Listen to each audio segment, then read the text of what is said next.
தமிழ்நாடு அருந்ததியர் அரசியல் அதிகார உரிமை கூட்டு இயக்கம் சார்பாக பத்திரிகையாளர் சந்திப்பு நடைபெறுகிறது.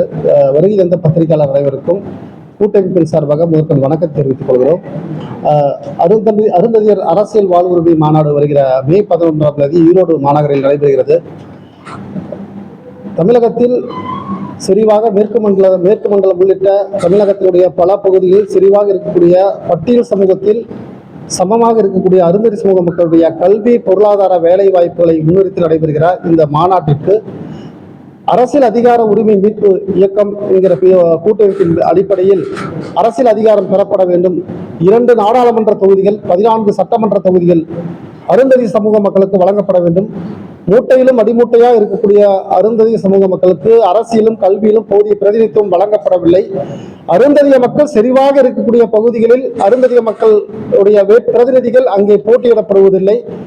ஒதுக்கீடு செய்யப்பட்டிருக்கக்கூடிய நாடாளுமன்ற சட்டமன்ற தொகுதியில் அருந்ததி சமூக மக்கள் அதிகமாக இருக்கிற பகுதியில் அருந்ததிய மக்கள் வேட்பாளர்களாக வேண்டும். ஆனால் எந்த கட்சிகளாக இருந்தாலும் சரி, அந்த கட்சிகளில் அருந்ததிய மக்களுக்கு பிரதிநிதித்துவம் தரப்பட வேண்டும் என்ற கோரிக்கையை வலியுறுத்தி இந்த பத்திரிகையாளர் சந்திப்பு நடைபெறுகிறது. மேற்கு மாவட்டங்களில் அதிகமான மக்கள் தொகை இருந்தாலும் கூட இன்னும் பல இடங்களில் தனி தொகுதிகளில் பட்டியல் சமூக மக்களாக இருக்கக்கூடிய அருந்ததி மக்களுக்கு வழங்கப்படவில்லை. உதாரணத்துக்கு கோவை மாவட்டத்தில் சூலூர் தொகுதி பெரும்பான்மை அருந்ததி சமூக மக்களாக இருக்கிறது பொது தொகுதியாக வச்சிருக்காங்க. மக்கள் தொகை அடிப்படையில் பட்டியல் சமூகத்தில் இருக்கக்கூடிய அருந்ததி சமூக மக்களுக்கு ஏற்கனவே முன்னாள் முதலமைச்சர் கலைஞர் அவர்கள் 3% இடஒதுக்கீடு வழங்கப்பட்டது. ஆனால் மக்கள் தொகை அடிப்படை அரசியல் அதிகாரம் எப்படியோ அதே போல் நில உரிமை மிக மிக முக்கியம். அருந்ததி மக்களுக்கு மேற்கு மாவட்டங்களில் தமிழகத்தில் வழங்கப்பட்ட நிலங்கள் அனைத்துமே இன்னைக்கு பறிபோய்விட்டது. அந்த நிலங்களை மீட்பதற்கு அரசு இன்னும் எந்த முயற்சி எடுக்கல. இன்னைக்கு நாங்கள் தொடர்ந்து போராடிட்டு இருக்கிறோம். பட்டியல் 1892 ஒதுக்கீடு செய்யப்பட்ட பஞ்சம் நிலங்களை இன்று வரை பட்டியல் சமூக மக்களுக்கு நிலங்கள் இங்கு இருந்தும் கூட அந்த நிலங்களை எடுத்து பட்டியல் சமூக மக்களுக்கு தருவதற்கு அரசு தயாராக இல்லை. தொடர்ந்து பல்வேறு கோரிக்கையில் அரசு நாங்கள் முன்னிறுத்திட்டு வந்து வருகிறோம். இந்த பத்திரிகையாளர் சந்திப்பில் நாங்கள் அரசிடம் கோரிக்கை விற்பது 1,12,00,000 ஏக்கர் இருக்கக்கூடிய பஞ்சமில் 1,00,000 ஏக்கர் நிலங்கள் தான் இருப்பதாக தெரிய வருகிறது. மீதமுள்ள இந்த நிலங்களையாவது மீட்டு நிலமற்ற மக்களுக்கு இன்னைக்கு அரசு இந்த நிலங்களை வழங்க வேண்டும் என்கிற கோரிக்கை வலியுறுத்தியும் இன்னைக்கு தாக்கோல் ஒதுக்கீடு செய்யப்படுகிற பொருளாதார திட்டங்கள் அருந்ததி மக்களுக்கு போய் சேருவதில்லை என்கிற ஒரு கோரிக்கையும் நாங்கள் குற்றச்சாட்டையும் அரசு வைக்கிறோம். இன்னைக்கு மக்கள் தொகை கணக்கெடுப்பு என்பது மிக மிக முக்கியமா இருக்குது. நீங்க அருந்ததிய மக்கள் பெரும்பான்மையா இருக்கிற பகுதியில கணக்கெடுப்பு நடத்தினா மட்டும்தான் தனி தொகுதியில் உருவாக்க முடியும். நிறைய தொகுதிகள் தனி தொகுதியில் உருவாக்கப்பட வேண்டும். அருந்ததிய மக்களுடைய கல்வி, பொருளாதார, வேலை வாய்ப்புகளை முன்னிறுத்தி அரசு தனி கொள்கை உருவாக்க வேண்டும். இன்னைக்கு மற்ற மாநிலங்கள் ஆந்திராவில், கேரளால அந்த பட்டியல் சமூக மக்களுக்கு சிறப்பு உட்கூறு திட்டங்கள் முழுமையாக பயன்படுத்தப்படுகிறது. தமிழகத்தில் இருக்கக்கூடிய நிதி, சிறப்பு உட்கூறு திட்டத்தினுடைய நிதி முழுமையாக பயன்படுத்தப்படுவதில்லைங்கிற கோரிக்கை நாங்கள் அரசுக்கு வைத்து இந்த மாநாடை நாங்கள் நடத்துகிறோம். வருகிற 11ஆம் தேதி ஈரோடுல அருந்ததி மக்களுக்கு 2 நாடாளுமன்ற தொகுதிகளுமே 14 சட்டமன்ற தொகுதிகள் அதுபோல கூட்டுறவு சங்கங்கள் தேர்தலில் அருந்ததிய மக்களுக்கு பிரதிநிதித்துவம் தரப்பட வேண்டும் என்ற கோரிக்கையை வலியுறுத்தியும் கல்வி, பொருளாதார வேலை இன்னைக்கு கட்டாய கல்வி சட்டம் இன்னைக்கு ஏப்ரல் மாசம் அறிவிச்சு மே மாசம் சொல்றாங்க. ஆனா இன்னைக்கு கட்டாய கல்வி சட்டத்துல தனியார் பள்ளிகளில் அருந்ததி மாணவர்களிடத்துல இன்னும் கட்டணத்தை வாங்கிட்டு அரசுகிட்டே நிதி வாங்கிக்கிறாங்க. அது போதிய விழிப்புணர்வும் இல்லை.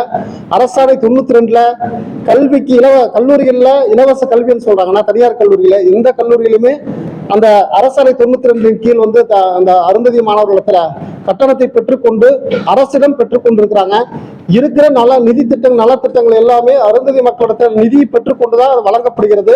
இதை கண்காணிப்பதற்கு ஒரு குழு அமைக்கப்பட வேண்டும் என்கிறதா எங்களுடைய கோரிக்கையா இருக்கு. நாங்க இருக்கிற பெரும்பான்மையா இருக்கக்கூடிய மக்கள் தொகையில பெரும்பான்மையா இருக்கிற சரிசமமா இருக்கிறோம். இந்த 3% ஒதுக்கீடு என்பது வட மாவட்டங்களுக்கு தான் பயன்படுய. மேற்கு மாவட்டங்கள்ல இந்த இடம் ஒதுக்கீடு எங்களுக்கு பற்றாக்குறை. அங்க இருக்கக்கூடிய கோவை மாநகரத்துல 25 லட்சம் மக்கள் இருந்தாங்கன்னா குறைந்தபட்சம் 11 லட்சம் மக்கள் அங்க இருக்கக்கூடிய அருந்ததி மக்கள் இருக்கிறாங்க. அப்ப இங்க இடம் ஒதுக்கீடு என்பது மிக முக்கியம். மக்கள் தொகை அடிப்படையில் சமமா இருக்கிறோம். இன்னைக்கு ஒரு சமூகம் வாய்ப்பு மறுக்கப்பட்டதுனாலதான் நாங்க இந்த இடஒதுக்கீடு எங்களுக்கு கொடுத்தாங்க. இன்னைக்கு அந்த இடஒதுக்கீட்டுல இன்னைக்குதான் முதல் தலைமுறையாக நாங்க மருத்துவர்களாக வந்திருக்கிறோம், வழக்கறிஞர்களாக வந்திருக்கிறோம், இன்னைக்கு முதல் தலைமுறை பட்டதாரிகளாக வந்திருக்கிறோம். இன்னைக்கு டாக்டர் கிருஷ்ணசாமி உள்ளிட்டவர்கள் வந்து 3ஆம் தலைமுறை 4ஆம் தலைமுறையா படித்த பட்டதாரிகளா மருத்துவர்களா இருக்கிறாங்க. ஆனா நாங்கள் முதல் தலைமுறையாக பட்டதாரிகளா இருக்கு. இன்னைக்கு பத்திரிகையாளர் சந்திப்பு நாங்கள் தான் முதல் தலைமுறையா வந்து பத்திரிகையாளர் சந்திப்பையே நடத்துவதற்கு நாங்கள் முதல் தலைமுறையா வந்திருக்கிறோம். பகுதியில நாங்க இந்த டாக்டர் கிருஷ்ணசாமி சொல்றது போல நாங்கள் முதல் தலைமுறையா வந்திருக்கிறோம். வலசை ரவிச்சந்திரன் கூட அவருடைய குடும்பத்தில் முதல் தலைமுறை தாங்க அவரு, அதுக்கு முன்னாடி யாரும் இல்லை. நாங்க அப்படி சொல்றோம்.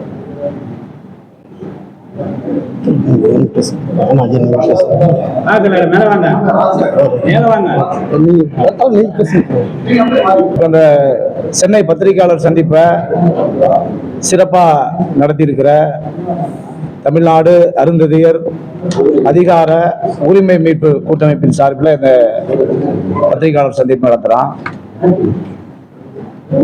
அதாவது இந்த சந்திப்பின் மூலமா எனக்கு முன்னால் பேசிய வழக்கறிஞர் பன்னீர்செல்வம் அவர்கள் உங்களுக்கு தெளிவான விஷயங்களை எடுத்து சொல்லியிருக்கிறாரு.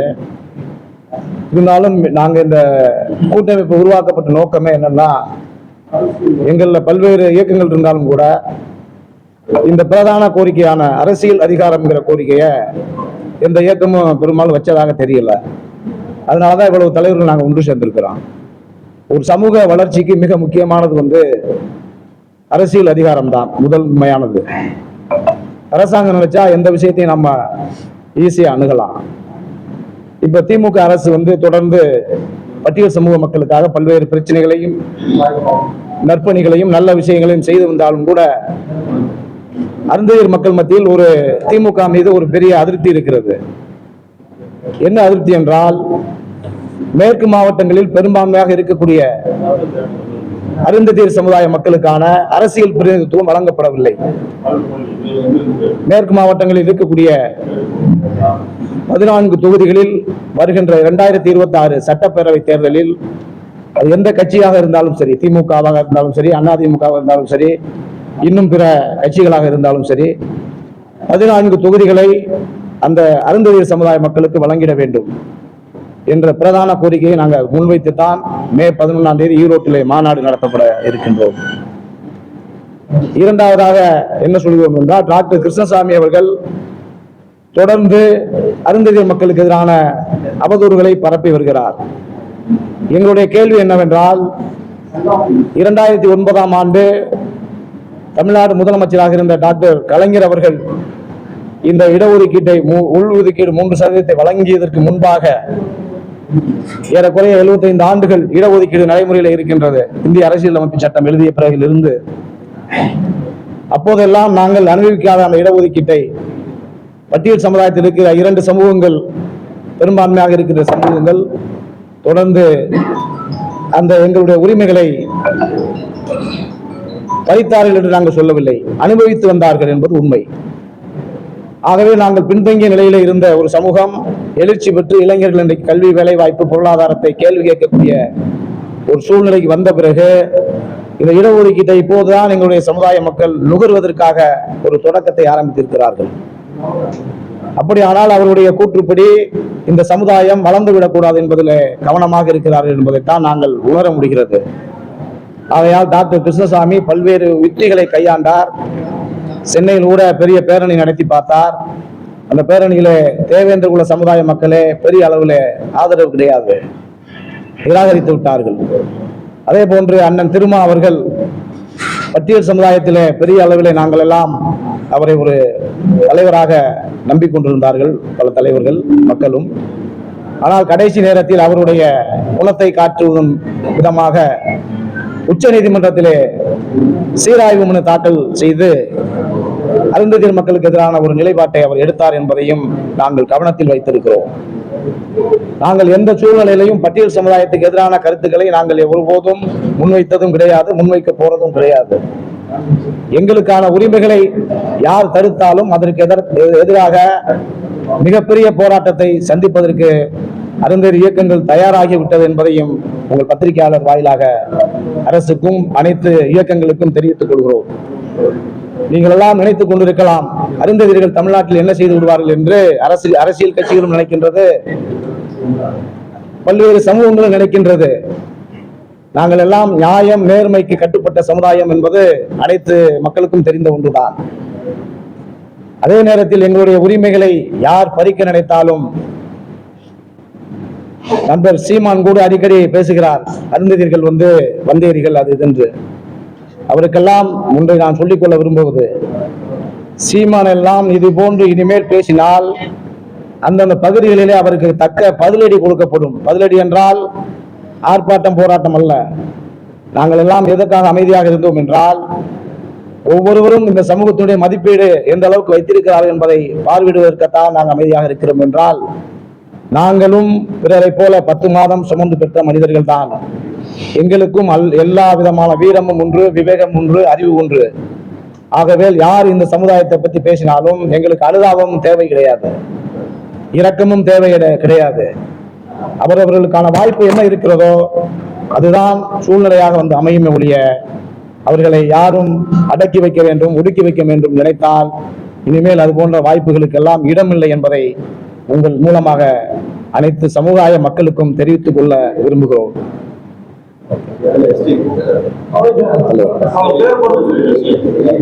ராஜசேகரன், சமூக விடுதலை முன்னணி இயக்கம், தமிழ்நாடு ஒருங்கிணைப்பாளர். அதாவது அந்த இயக்கம் என்னுடைய பிரதான இயக்கம். கூட்டமைப்பில் நான் இருக்கிறேன். தமிழ்நாடு அருந்ததியர் அரசியல் அதிகார உரிமை மீட்பு கூட்டமைப்பினுடைய துணை அமைப்பாளர், இணை அமைப்பாளர். வேற கேள்வி இருக்கா?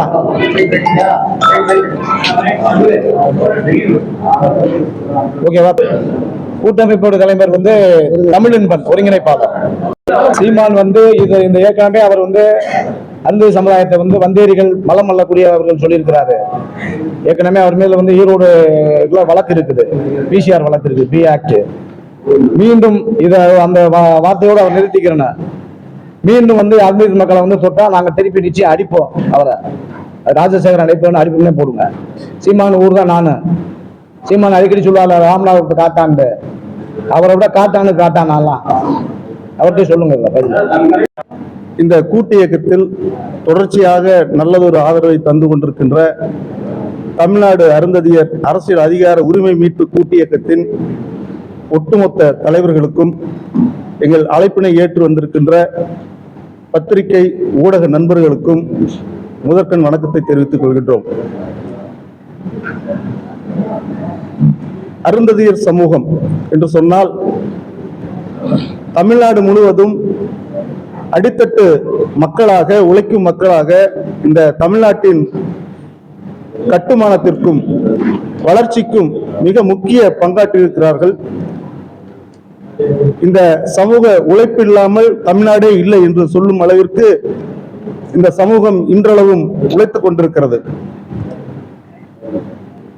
ஆனால் இதுவரை ஆண்டிருக்கின்ற அனைத்து கட்சிகளும், திராவிட மாடல் என்று சொல்லக்கூடிய 2 கட்சிகள் உள்ளிட்ட அனைத்து கட்சிகளும் இந்த அருந்ததியர் சமூகத்திற்கு உரிய அரசியல் அங்கீகாரம், பிரதிநிதித்துவம் கொடுத்திருக்கிறார்களா என்று சொன்னால் இல்லை என்றுதான் பதில் வரும்.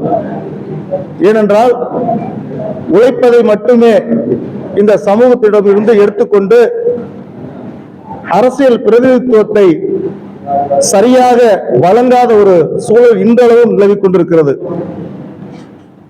உதாரணத்திற்கு சொல்ல வேண்டும் என்று சொன்னால், மேற்கு மண்டலத்திலே 14 சட்டமன்ற தொகுதிகள் இருக்கிறது தாழ்த்தப்பட்டவர்களுக்கு என்று.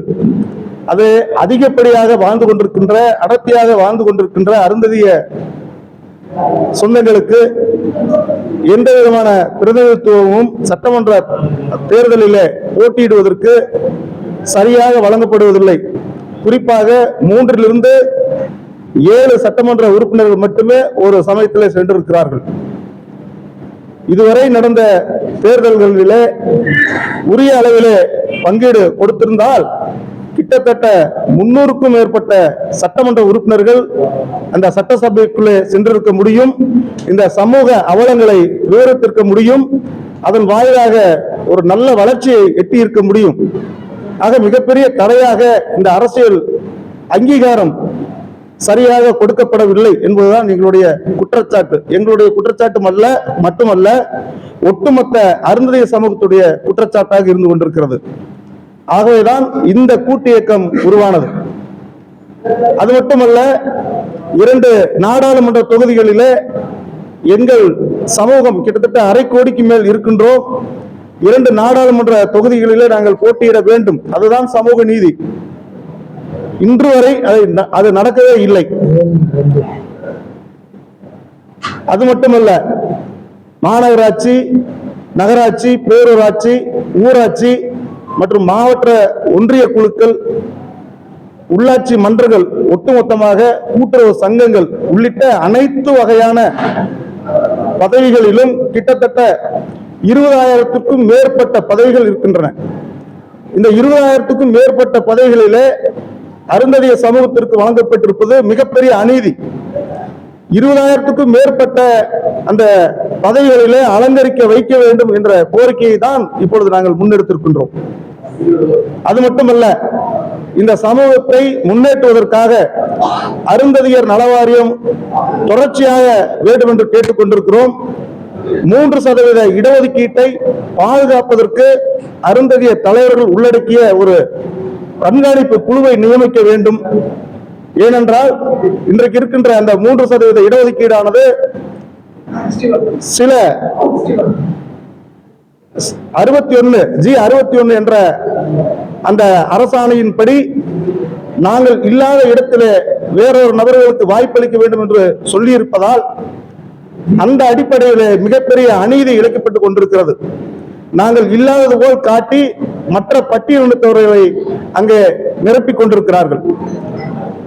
எனவே இதை கண்காணிப்பதற்காக தமிழகம் முழுவதுமாக கண்காணித்து கல்வியிலும் வேலை வாய்ப்பிலும் உரிய ஒரு அங்கீகாரம் கிடைக்க வேண்டும், பிரதிநிதித்துவம் கிடைக்க வேண்டும், வாய்ப்பு கிடைக்க வேண்டும் என்ற அளவில் அந்த கண்காணிப்பு குழு நியமித்து கொடுக்க வேண்டும். இந்த சமூகம் தொழில் செய்து மேலே வர வேண்டும் என்ற நிலையிலே நாங்கள் கடன் கேட்டு எந்த வங்கிக்கு சென்றாலும் செக்யூரிட்டி வேண்டும் என்று தவிர்க்கப்படுகிறார்கள். ஆகவே இன்றைக்கு வங்கி கடன் வழங்குவதற்கு தாட்கோ மூலமாக தான் மானியம் வழங்கப்படுகிறது. பட்டியலெடுப்பிற்கென்று பல்லாயிரம் கோடி நிதி ஒதுக்குகிறார்கள். அந்த நிதியை கொண்டு தாட்கோ வங்கி அமைக்க வேண்டும். அந்த தாட்கோ வங்கி மூலமாக பட்டியலினத்தில் இருக்கக்கூடிய அனைவருக்கும் கடனுதவி செய்து தொழில் செய்வதற்கான வழிவகைகள் செய்ய வேண்டும். அதை போன்ற ஒட்டுமொத்த பட்டியலினத்தவர்களுக்கும் அந்த அந்த சமூகத்திலிருந்து வரக்கூடிய கல்வி கற்கக்கூடிய எந்த நிலைக்கு கல்வி கற்றாலும் எவ்வளவு உயர்கல்விக்கு சென்றாலும் ஒட்டுமொத்த செலவினங்களையும் கட்டணங்களையும் முழுக்க அரசே ஏற்க வேண்டும் என்ற கோரிக்கையை எல்லாம் வலியுறுத்தி, அதை போன்று மேற்கு மண்டலத்தில் இருக்கக்கூடிய 1.5 லட்சம் ஏக்கர் நிலங்கள் உள்ளடக்கிய கிட்டத்தட்ட 12 லட்சம் ஏக்கர் நிலங்களை, பஞ்சம நிலங்களை மீட்டு பட்டியலினத்தவர்களுக்கு வழங்க வேண்டும் என்பது போன்ற பல்வேறு கோரிக்கைகளை கொண்ட இந்த மாநாடு வருகின்ற மே 11 அன்று தந்தை பெரியார் பிறந்த மண்ணில் நாங்கள் நடத்த உள்ளோம் என்பதை இந்த பத்திரிகையாளர் சந்திப்பின் வாயிலாக தெரிவித்துக் கொள்கின்றோம். 2 கட்சிகள் மாறி மாறி ஆட்சி செய்து கொண்டிருக்கின்றன. மேற்கு மண்டலத்திலே இதுவரை அண்ணா திராவிட முன்னேற்ற கழகம் தான் அதிகப்படியாக வெற்றி பெற்றுக் கொண்டிருக்கிறது. இதை கருத்தில் கொண்டு திராவிட மாடல் அரசின் நாயகன் மாண்புமிகு தளபதியார் இந்த முறை 2026 தேர்தலிலே 14 தொகுதிகளை அருந்ததியர் சொந்தங்களுக்கு ஒதுக்க வேண்டும் என்ற கோரிக்கையை விடுக்கின்றோம். அதை போன்று இன்றைக்கு அண்ணா திராவிட முன்னேற்ற கழகத்திற்கு நல்லதொரு வெற்றி வாய்ப்பு மேற்கு மண்டலத்தில் இருந்து கொண்டிருக்கிறது என்று சொன்னால், அதை தக்க வைக்கின்ற முயற்சியாக 14 சட்டமன்ற தொகுதிகளிலே அருந்ததியர்கள் போட்டியிடுவதற்கு அண்ணா திராவிட முன்னேற்ற கழக கூட்டணியும் வாய்ப்பை தர வேண்டும் என்று கோரிக்கை வைத்திருக்கின்றோம். இந்த மாநாட்டிலே அனைத்து கட்சியினரும் கலந்து கொண்டிருக்கின்ற வகையிலே அனைவருக்கும் அழைப்புதல் அனுப்பி கொண்டிருக்கிறோம். நேரடியாக சந்தித்துக் கொண்டிருக்கின்றோம்.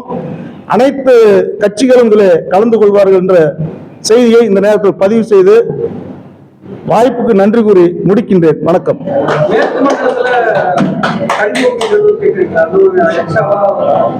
ஏற்கனவே 16 தொகுதி இருக்குதுங்க.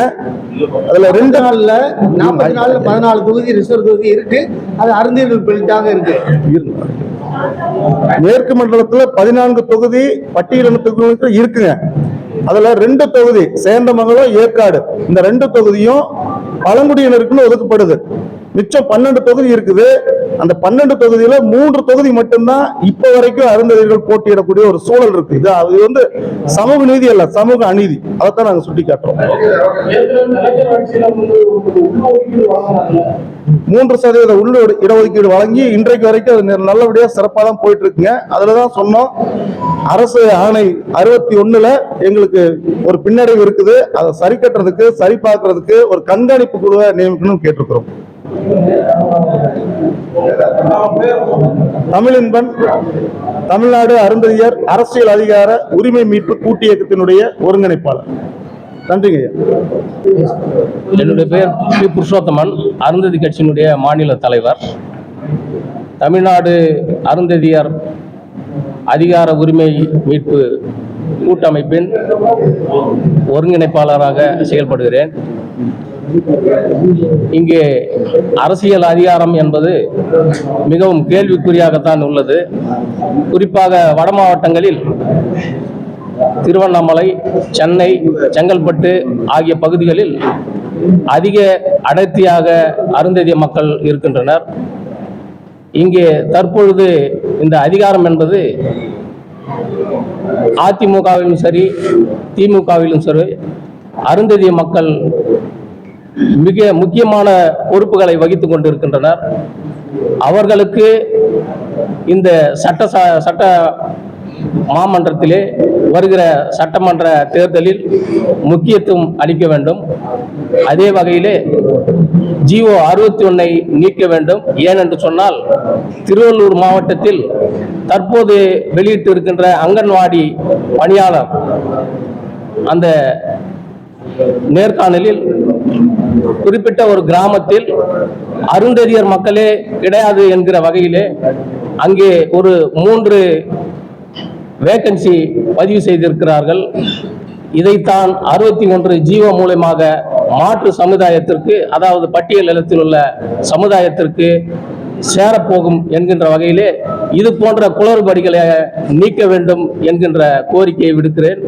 அதே வகையிலே கிட்டத்தட்ட 2 லட்சம் ஏக்கர் சென்னை மற்றும் செங்கல்பட்டு, காஞ்சிபுரம், திருவள்ளூர் ஆகிய பகுதிகளில் பஞ்சமி லேண்ட், அதாவது எஸ்சி லேண்ட் என்ற சொல்லப்படுகின்ற இந்த லேண்டை மாற்று கட்சியினர், அரசியல் பிரமுகர்கள் வைத்துக்கொண்டு எங்களுடைய சமுதாயத்தில் உள்ளவர்களை அப்புறப்படுத்தி அவர்கள் அமர்ந்து கொண்டு பல்வேறு எங்களுக்கு வழங்கப்பட்டிருக்கின்ற பட்டாக்களையும் நீக்கி அந்த இடத்திலே எங்களுக்காக வழிமுறைகளை ஏற்படுத்தி தர வேண்டும் என்கின்ற இந்த கோரிக்கையும் விடுக்கிறேன்.